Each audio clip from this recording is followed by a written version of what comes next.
and welcome to this month's investment review. In this review, I'm going to look back at the events of June to see how this has affected our investments, and also we'll pass some comment as to some recent changes in legislation. We do have some new offices.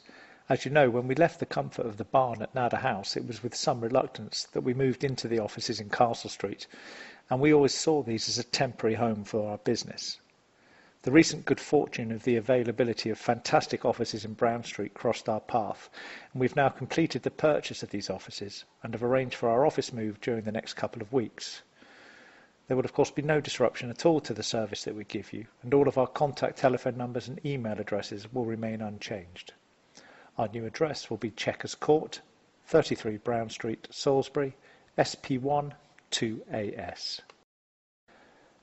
Turning to the markets, many hit all-time highs in the quarter, and there has been improving global economic outlook, although lately this has been derailed slightly by issues in Israel and of course most recently by the problems experienced in Portugal, with the leading bank there having to seek more time to pay interest on corporate debt.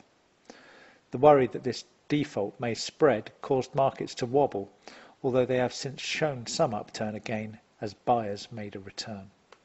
In Europe, the ECB announced further monetary easing measures, and when we consider this in light of the difficulties recently experienced in Portugal, it would seem that interest rate increases significantly in the short term have moved further away as a possibility. The ECB cut the main refinancing rate from 0.25% to 0.15% and pushed some deposit rates into negative territory. Furthermore, a targeted long-term refinancing operation has been announced which aims to provide cheap loans to banks.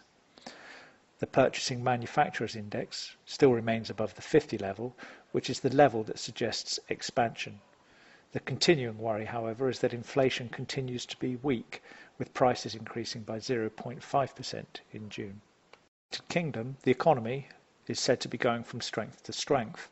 Mark Carney, the Governor of the Bank of England, sent a ripple through markets, suggesting that the Bank of England may give consideration to interest rate rises much sooner than the market was expecting. More recently, he's been seen to be downplaying that stance, particularly in light of recently suggested figures of falling UK inflation. He says that the timing of the first interest rate rise is still very much data dependent. A member of the Treasury Select Committee, Pat McFadden, suggested that the bank has been behaving like an unreliable boyfriend who was one day hot and one day cold, and the people on the other side of the message are left not really knowing where they stand. Giving consideration to this month's chart, I've included 4 specific items. The first is the Bank of England base rate, which is line A, and shows the very low rates, which I'm sure none of you need to be reminded about. The second, at line D, shows one of our constructed portfolios designed by us to be very diverse and to be middle of the road in terms of investment risk. The third portfolio is shown here and is lined C and is a representation of the industry's average risk portfolio. Finally, line B represents the FTSE 100, the top 100 UK companies. The chart covers the period from the 1st of June until the 11th of July, and the purpose of the chart is to show the value of diversification. And although returns this month are moderately negative, we can see that the diversification has resulted in much smoother performance.